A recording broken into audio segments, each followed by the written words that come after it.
বন্ধুরা, কালকে ফাল্গুন মাসের শেষ শনিবার ছিল।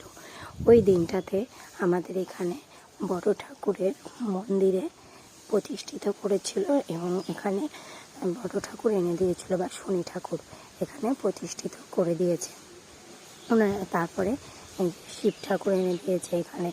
আগে শিব পুজো, তারপরে বড় ঠাকুরের পুজো করা হয়। তো এই দুটো ঠাকুরই আমাদের এখানে একজন, উনি এখন এখানে থাকে না, বৃন্দাবনে থাকে। এখানটায় ওনার বাড়ি ছিল, সেই বাড়িতে এখন ওনারা থাকে না বলে এই বাড়িতে উনি যে শনিদেবের মন্দির করে দিয়ে গেছে। পাড়ায় সবাই এই মন্দিরে আসবে, উনি থাকে বৃন্দাবনে।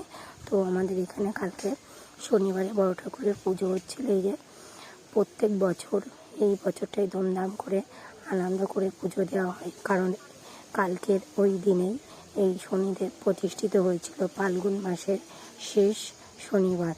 আজ থেকে প্রায় 10 বছর হয়ে গেছে বা তার বেশি হয়ে গেছে এই ঠাকুরটা আমাদের এখানে আছে। তো দিয়েছিল যার বাড়ি, তিনি দিয়েছিল, তিনি প্রতি বছর এই দিনটাতে বাড়ি আসে। তার নাম হচ্ছে কার্তিক মণ্ডল, তিনি বৃন্দাবনে থাকে। তিনি বৃন্দাবনের মন্দিরে থাকে। তো ওখান থেকে প্রতি বছর আসে, ওখান থেকে এসে উনি ওনার যা সামর্থ্য তাই করে। আর এই মন্দিরে যে 5-6 জন দেখাশোনা করে, প্রতি বছর সবাইকে তাদের একটা করে বস্ত্র বা কাপড় দান করে।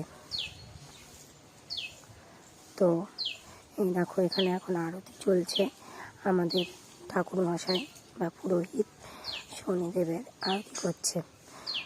শনিদেব বা বড় ঠাকুরের সবাই মিলে দেখো এখানে উপোস করেছে পুজোর অঞ্জলি দেবে বলে। আমি ভাদ্র মাসে সবকটা শনিবারই করি। এই যে এনার নাম কার্তিক মণ্ডল, ইনি এই ঠাকুরটাকে প্রতিষ্ঠিত করেছে। এনার বাড়ি ছিল এই যে এই পাশে দাঁড়িয়ে আছে। তো তোমাদেরকে দেখাবো উনি বড় ঠাকুরের নামে কীর্তন করছে, সেটাও তোমাদেরকে তুলে ধরছি। তোমরা শুনবে, কেমন হয়েছে কমেন্টে জানাবে।